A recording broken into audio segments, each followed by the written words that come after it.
La ideología de género es una ideología de moda en nuestra época, que se nos presenta como una nueva terminología al hablar del ser humano y específicamente de la sexualidad humana.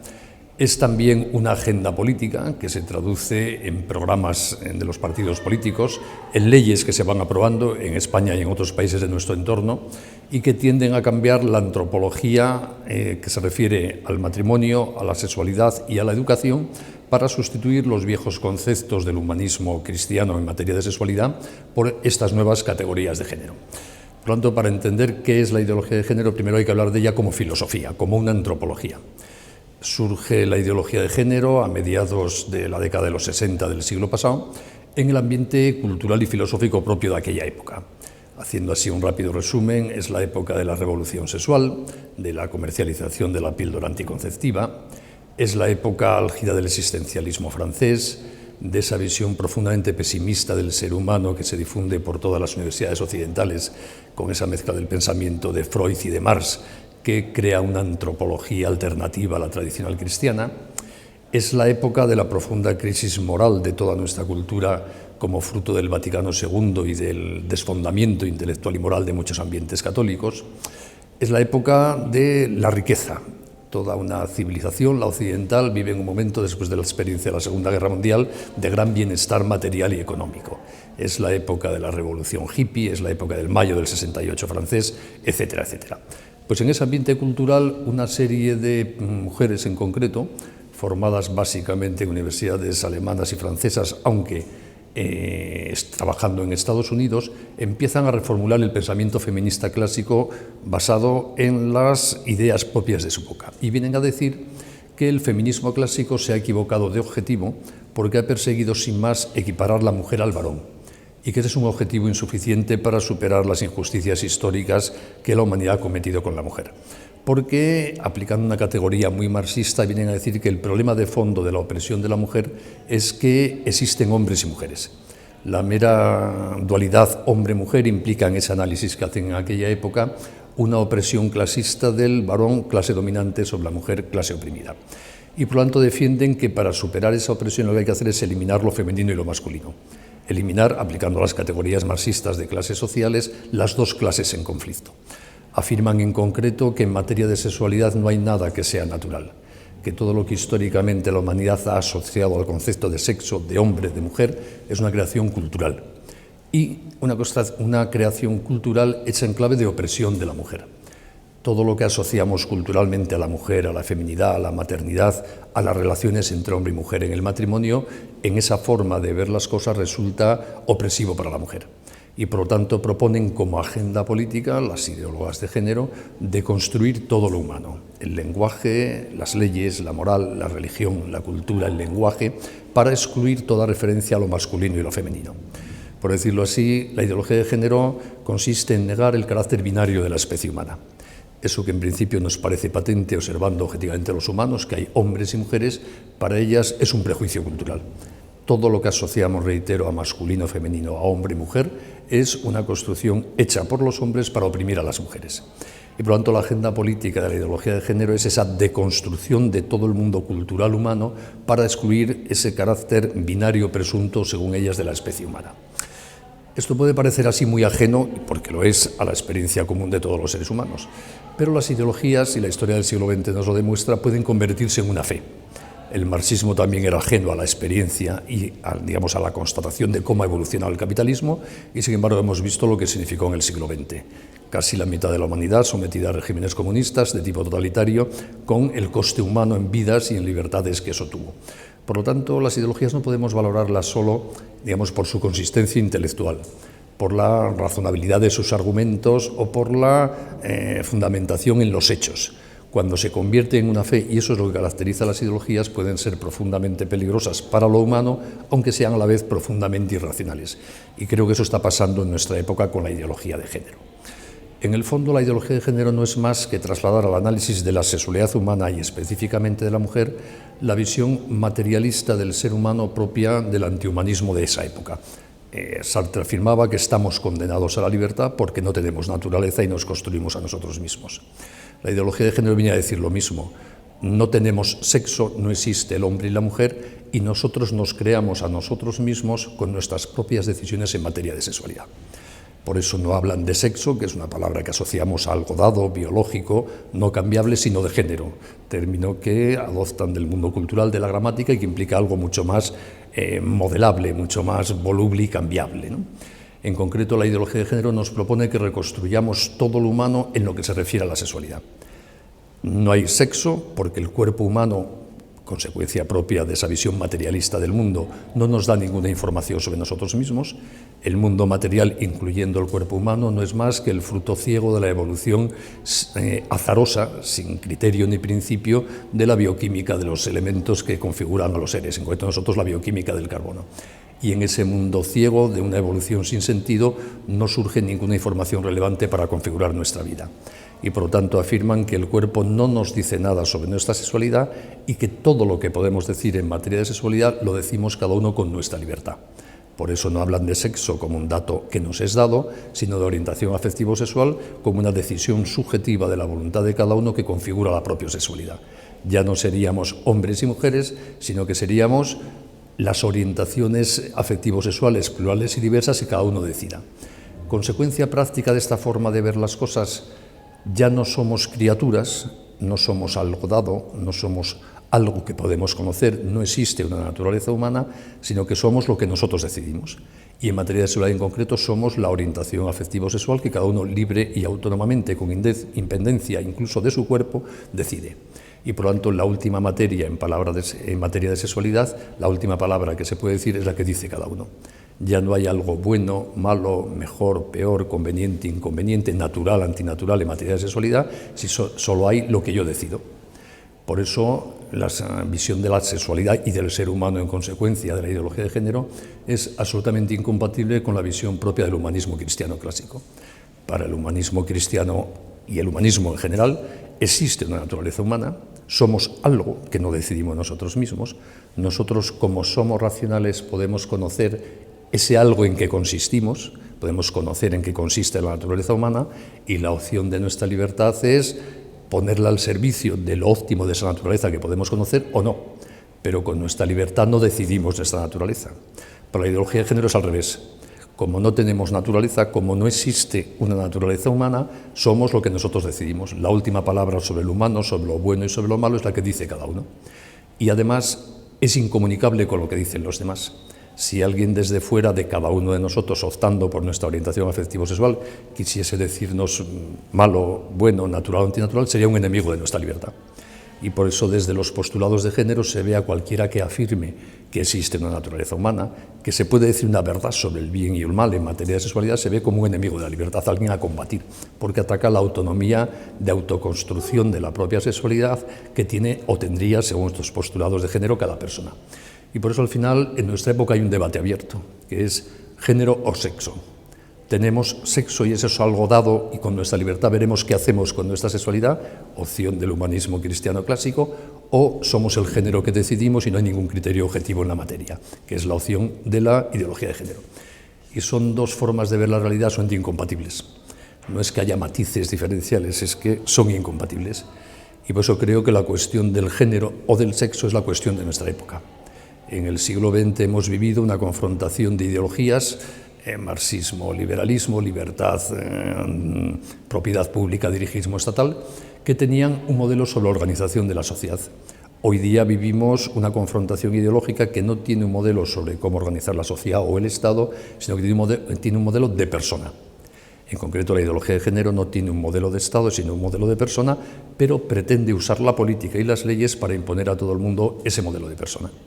Y por eso la ideología de género no es solo un tema de debate académico entre especialistas en antropología, sino que se ha convertido en un problema general, porque se ha encarnado en unas políticas que están usando a los poderes públicos, a determinados partidos políticos, para imponer y configurar la forma de pensar en materia de sexualidad de toda la sociedad. Ese es un fenómeno que estamos viendo en España como en todos los países de nuestro entorno, donde en los últimos años se han venido aprobando leyes que han cambiado el concepto de sexo por el de género en la descripción de persona en el registro civil, de tal manera que hoy día, a efectos del derecho civil español, la identidad sexual subjetiva de cada persona, tal como uno la percibe, es inscribible en el registro civil y se impone para identificar a la persona frente a la realidad física del sexo. Se ha reconfigurado el concepto de matrimonio como institución específica para la unión entre hombre y mujer, para sustituirla para la unión de cualesquiera dos adultos, sea cual sea su orientación afectivo-sexual, no se sabe con qué finalidad, que eso es lo que popularmente se conoce como matrimonio homosexual, y luego se ha trasladado a través de la reforma de las legislaciones educativas esta nueva antropología en materia de sexualidad, ya inspirada en los principios de género, a la enseñanza en materia de educación afectivo-sexual que se pretende implantar con más o menos éxito en la escuela. Y el último paso, que se está dando ya en la legislación española de la agenda política de género, es pretender que quien discrepe de esta forma de entender la sexualidad propia de la ideología de género, que es la que ya está en las leyes, sería un ataque a lo que llaman las personas LGTBI, que es el acrónimo formado con la primera letra de lesbianas, gays, bisexuales, intersexuales y transexuales. Con lo cual ya pasaríamos a restringir la libertad de pensamiento en materia de sexualidad para que el que discrepa de la visión de género pueda ser incluso sancionado, bien administrativamente, bien incluso penalmente, como si fuese un delito de odio discrepar de la percepción de la sexualidad propia de la ideología de género. Y esta es la agenda política que con más o menos intensidad y más o menos radicalismo vemos que se está implantando en todos los países de su entorno europeo, en América Latina, en Estados Unidos y con menos éxito, pero se está intentando también en el África subsahariana, en parte de Asia, etc. Es un fenómeno mundial, no específicamente español ni europeo. Algunas trampas conceptuales y de marketing publicitario de la presentación pública que se nos hace de la ideología de género. Normalmente, cuando en un país se difunde la ideología de género, los que la difunden lo presentan como si fuese una lucha contra la discriminación tradicional de las personas homosexuales, lesbianas, transexuales, etc.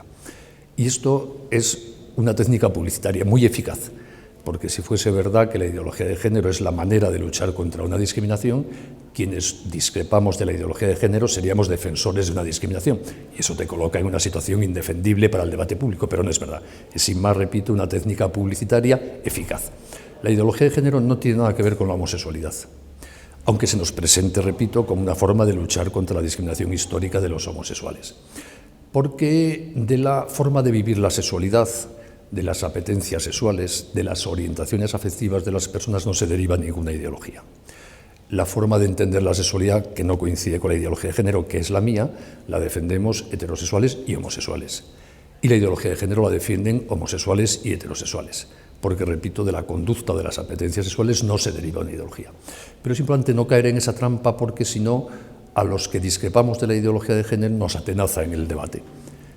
Yo estoy en contra de la discriminación por razón de sexualidad, pero estoy a favor de la libertad de pensamiento en una sociedad democrática en materia de sexualidad, y además ejerzo esa libertad de pensamiento diciendo que no estoy de acuerdo con la ideología de género. Y eso no tiene nada discriminatorio con nadie, es sin más que pienso de otra forma, ¿no? Pero como la ideología de género niega la naturaleza e identifica a la persona con la libertad, pretende que discrepar de lo que hacen con su sexualidad en libertad las personas llamadas LGTBI es oponerse a la dignidad de esas personas. Por poner un ejemplo más fácil de entender, yo tengo libertad de expresión y de pensamiento porque soy un ser racional capaz de hablar, y los demás respetan mi libertad de expresión si me dejan hablar, pero eso no obliga a que los demás tengan que escuchar obligatoriamente lo que yo digo, y mucho menos a que digan que les encanta lo que yo digo. Una persona puede no querer escuchar lo que yo digo o discrepar absolutamente de lo que yo digo y no está atentando a mi dignidad si no me prohíbe hablar. Con la forma de entender las cosas de la ideología de género se mezclan los dos planos y parece que lo que hacen con su libertad sexual las personas que se autodenominan LGTBI, como se identifica con ellos mismos, si yo discrepo estoy atentando contra ellos. Y por eso se pretende que esa discrepancia sea un delito de odio. Pero eso es una trampa dialéctica, porque presupone que fuese verdad lo que, en principio, yo no estoy de acuerdo en la ideología de género, que es confundir la naturaleza, la dignidad de la persona con su libertad. Por tanto, creo que es muy importante defender en nuestras sociedades democráticas que en materia de sexualidad se puede opinar con libertad, que uno puede decir bueno, malo, conveniente, inconveniente, me gusta o no me gusta, y que eso no atenta contra nadie. Es opiniones libres, propuestas desde la libertad racional de uno a la libertad racional de los demás, en un tema muy susceptible de opiniones distintas, como de hecho sucede en la vida social, que hay concepciones sobre la sexualidad que pueden ser muy diferentes, ¿no? Y eso demuestra también la pulsión totalitaria que subyace a la agenda política de la ideología de género. Porque al final, cuando en una sociedad se va imponiendo vía legislativa la ideología de género, se van cercenando las libertades de pensamiento en materia de sexualidad, de educación, en materia afectivo-sexual o incluso de expresión religiosa, cuando la moral de una religión no coincide con la falta de moral de la ideología de género. Por tanto, la ideología de género no es solo una discusión académica o doctrinal. En la medida en que se va convirtiendo ya en parte de la cultura de lo políticamente correcto y va informando leyes en vigor en nuestro país, se convierte en una amenaza para las libertades de todos. En concreto, en España, se han venido aplicando en los últimos años, después de esas primeras leyes, ley del llamado matrimonio homosexual, ley del cambio del registro civil para sustituir sexo por género, reformas educativas en materia de educación afectivo-sexual, se han venido aprobando en las distintas comunidades autónomas leyes que, bajo el nombre teórico de lucha contra la discriminación por razón de orientación afectivo-sexual, están imponiendo la visión de la sexualidad, de la ideología de género, en todos los aspectos de la vida privada y pública. Son leyes omnicomprensivas, que tienen preceptos sobre las relaciones laborales, sobre el ocio, sobre la cultura, sobre la juventud, sobre la sanidad, sobre la educación, sobre las Fuerzas Armadas, sobre la policía, sobre la justicia, sobre las bibliotecas, sobre contratación pública, sobre subvenciones, etcétera, etcétera, etcétera. Y en todos esos aspectos de la vida social y pública se pretende que actuemos todos con la mentalidad propia de la ideología de género. Y en concreto pretenden establecer como un derecho de la persona la llamada identidad de género. Es decir, que las personas tendrían derecho a ser definidas en la vida pública y privada no por su sexo, configurado conforme a la genética y al cuerpo, sino por la identidad subjetiva que cada uno siente sobre su sexualidad. De tal manera que la sociedad ya no se articularía alrededor del carácter binario hombre-mujer, sino en lo que denominan una diversidad afectivo-sexual. Y si uno no se relaciona con una persona admitiendo su identidad de género tal como ella subjetivamente lo define, estaría cometiendo una conducta susceptible de ser sancionada administrativamente. Estas leyes son peligrosas porque introducen ese carácter liberticida, enemigo de la libertad de pensamiento en materia de sexualidad, en todos los sectores de la vida pública y privada. Y son de una especial relevancia en educación. Todas ellas tienen un capítulo amplio dedicado a la educación. Y es especialmente relevante en materia de educación, uno, porque en materia de educación estamos hablando de críos pequeños. A mí probablemente ya por mi edad ninguna ley va a cambiarme mi percepción de la sexualidad por mucho que se publique en el Boletín Oficial del Estado. Pero a mis nietos sí es muy fácil influirles porque están en esas edades en que van configurando su autopercepción de la sexualidad. En segundo lugar, estas leyes son especialmente eficaces en materia de educación porque el Estado, en nuestro país, en España en concreto, es el dueño del 80% de la educación. Y por lo tanto, digamos, estamos en el terreno en que el Estado, las administraciones públicas deciden directamente. Y en el 20% que no es de titularidad pública, las potestades de intervención administrativa son especialmente intensas, mucho más que en otros sectores de la vida social. Y por lo tanto, las normas sobre educación en materia de género son especialmente relevantes. Si a los niños pequeños, esta es mi consideración al respecto, en esas edades en que van configurando su percepción de su propia sexualidad, se les adoctrina conforme a la ideología de género, se les está ayudando a equivocarse profundamente sobre su sexualidad y su persona, porque la ideología de género es un inmenso error sobre el ser humano, más allá de consideraciones políticas. El ser humano no es como dice la ideología de género. Y por lo tanto, si a los chicos se les enseña a verse a sí mismos conforme a los postulados de la ideología de género, se les está induciendo a un error inmenso sobre sí mismos. Y eso es una trascendencia inmensa. Y eso es lo que más me preocupa a mí de la ideología de género. La ideología de género no tiene consistencia intelectual, es un cúmulo de errores sobre el ser humano y que por lo tanto creo que tiene muy poca viabilidad en el tiempo. Pero pueden causar mucho daño confundiendo a las personas sobre sí mismas en una dimensión fundamental de la persona como es la sexualidad. Y pues yo creo que el reto que nos plantea la ideología de género, a quienes creemos que es un inmenso error antropológico, es el de, en nuestra sociedad, hacer presentes ideas correctas y sensatas en materia de sexualidad.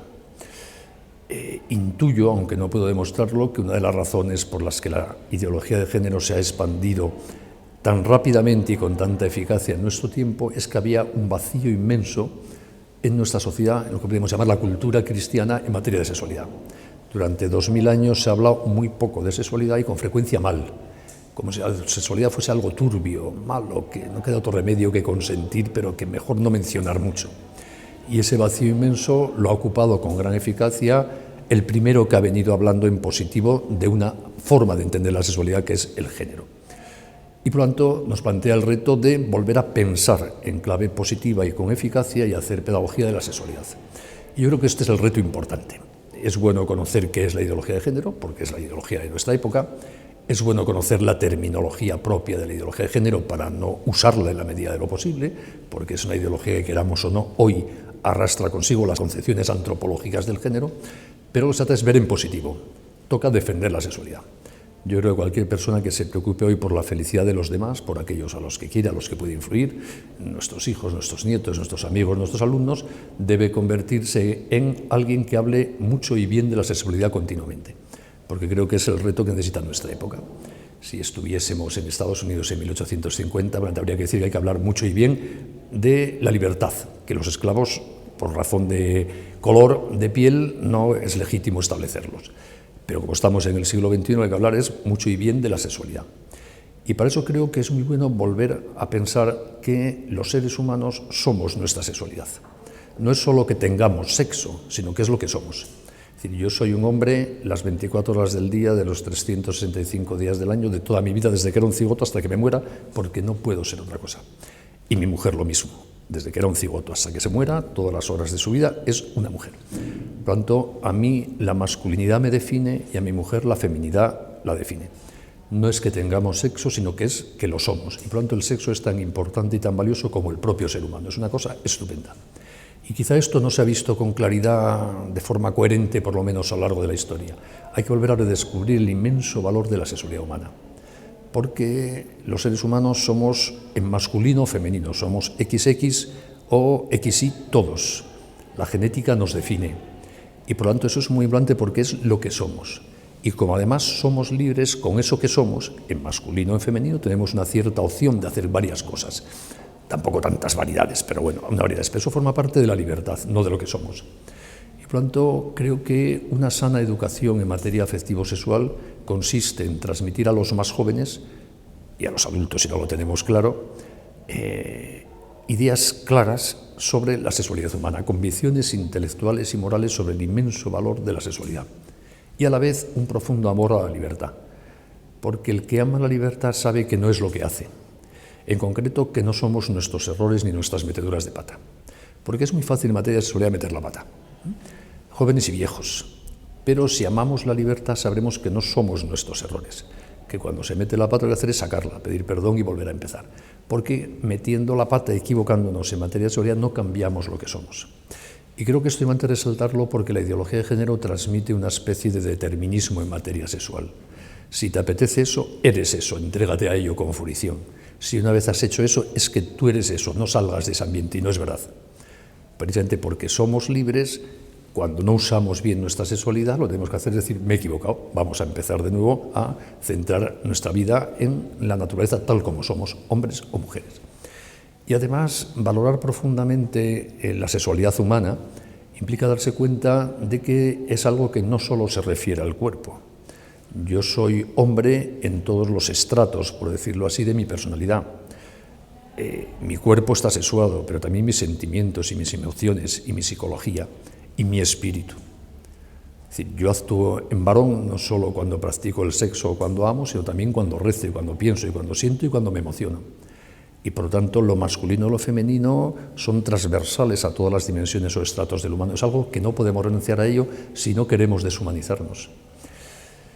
Al final, quien hiciese suyo de forma coherente la visión de la sexualidad propia del género estaría negando la propia humanidad. Benedicto XVI una vez explicó con claridad que el ser humano moderno, con su ateísmo, ha querido excluir de las consecuencias para su propia vida de admitir que también existe Dios, y que el ser humano con su materialismo ha querido excluir de las consecuencias para organizar su vida de reconocer que es también un ser espiritual. Y ahora con la ideología de género el ser humano está negando su propio cuerpo. Y concluía el Papa diciéndolo así como ya sin Dios, sin alma y sin cuerpo, el ser humano es un Dios que se crea a sí mismo. Ya no es una criatura. Y ese es en el fondo el trasfondo antropológico del género, más allá de los temas políticos, legislativos, etc. O tenemos una naturaleza que descubrimos con nuestra razón y a cuyo servicio podemos poner nuestra libertad, o somos alguien que se crea a sí mismo y es la fuente última del bien y del mal, de la verdad y la mentira sobre el ser humano. Y como yo creo que es objetivo que tenemos una naturaleza que Precisamente porque somos racionales podemos conocer con certeza en qué consistimos, en qué consiste ser un ser humano, también podemos conocer con certeza el sentido de la sexualidad humana y por tanto podemos poner nuestra libertad al servicio de eso que significa la sexualidad humana. ¿Y cuál es el sentido de la sexualidad humana? Yo creo que es evidente si se mira a los seres humanos sin prejuicios. Es decir, se ve, si mira uno sin prejuicios a los seres humanos, ve hombres y mujeres, chicos y chicas, y ve además que chico, chica, pene, vagina, espermatozoide, óvulo, niño. Es decir, que la sexualidad humana tiene un sentido evidente, y esto no es una especulación, es que estamos hechos así. Gracias a este carácter binario de la especie humana, que somos en masculino y femenino, podemos ser padres o madres, y eso nos constituye. Ejercitemos o no ejercitemos esa posibilidad en la vida, somos potenciales padres y potenciales madres. Y eso es lo que somos. Y por lo tanto la sexualidad humana tiene un sentido que podemos conocer. No es el terreno del caos, no es el terreno de la falta de sentido, todo lo contrario. Tiene un sentido estupendo que nos permite ser padres y madres, crear otros seres humanos, que es una maravilla. Y esto es lo que hay que ayudar a descubrir en nuestra sociedad. Que la sexualidad humana es una maravilla y tiene un sentido estupendo que podemos conocer. Y que por lo tanto no es verdad que uno se crea a sí mismo en ese terreno. Uno puede, si quiere, organizar su proyecto vital acorde con su ser hombre o con su ser mujer, pero eso tiene un sentido objetivo, y el sentido objetivo es la vida.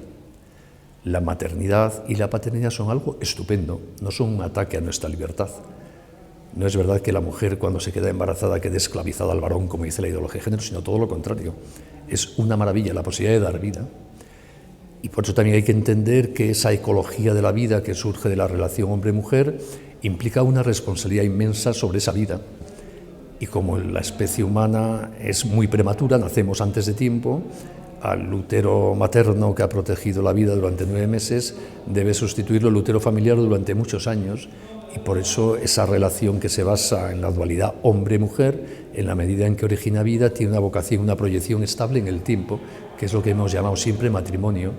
Y por eso el matrimonio es la unión entre un hombre y una mujer que pueden crear la ecología de la vida. Y esto no discrimina a nadie, es que somos así. En libertad, el que no quiera que no viva así, por supuesto, pero vivir así tiene un sentido propio y singular, y por eso merece un nombre propio, matrimonio, y merece una legislación específica de protección, porque eso es muy bueno, porque garantiza el futuro de la sociedad. Yo creo que hay un reto hoy para el mundo cultural cristiano en concreto, que es redescubrir el valor de la sexualidad, en línea de lo que ha hecho Juan Pablo II con toda la teología del cuerpo, en línea con eso que San José María llamaba el materialismo cristiano. El cuerpo tiene un inmenso valor. Hay que acabar con ese dualismo de raíz platónica que ha influido tanto intelectualmente en nuestro mundo. El cuerpo es una maravilla, no somos un compuesto de cuerpo y alma, somos un cuerpo espiritualizado y un alma corporalizada, somos una unidad y el conjunto es lo maravilloso. Por lo tanto, materialismo cristiano, la comprensión de que el matrimonio es un sacramento. No es que sea un sacramento la boda, es un sacramento la vida matrimonial. Cuando San José María también decía que él veía el lecho conyugal como un altar, yo creo que se refería a esto. Lo que se hace ahí es un sacramento, fuente de gracia. Ya está bien de despreciar el sexo, de considerarlo una cosa secundaria. Hay mucho que redescubrir en este terreno. Y creo que el reto que nos plantea la ideología de género con su amenaza a la libertad, con ese inmenso error que puede hacer infeliz a mucha gente en la concepción de la propia sexualidad, es que aprovechemos esta circunstancia para redescubrir con más fuerza y energía este valor de la sexualidad en una sana antropología. Y por lo tanto, lo que yo planteo a quienes compartan mi preocupación por este debate sexo-género propio de nuestra época es que nos convirtamos todos en expertos en sexualidad, que hablemos mucho y bien de la sexualidad en todos los sitios, y especialmente que los padres de familia se ocupen de la educación afectivo-sexual de sus hijos. Si en otras épocas los padres de familia no se ocupaban de esta materia, hacían muy mal, pero bueno, había seguridades ambientales que se transmitían a los niños, hoy no. Hoy o nos ocupamos en casa de educar a los niños en este campo desde muy pequeñitos, desde que tienen 3, 4 o 5 años, como esperemos a los 10 vamos perdidos, o la sociedad los corromperá. Porque hay un factor, aparte de todos los que hemos mencionado, de desinformación ideológica, que incide profundamente en las nuevas generaciones, que es la pornografía, que es libre, gratuita y accesible desde que el niño tiene un móvil. Y por tanto, antes de ese momento tiene que tener ya seguridades intelectuales y morales en este campo. Y donde mejor se les pueden dar esas seguridades intelectuales y morales es en casa. Papá y mamá tienen desde muy pequeños que transmitir por la vía de los hechos a sus hijos, que son los mayores expertos en sexualidad que hay en el mundo. Deben hablarles continuamente de sexualidad, darles criterio, no pretender ocultarles el mal que hay en el mundo, sino darles razones para elegir lo bueno en este campo. Y a la vez enseñarles a amar su libertad para que, como decíamos antes, cuando cometan errores, sepan que no son esos errores.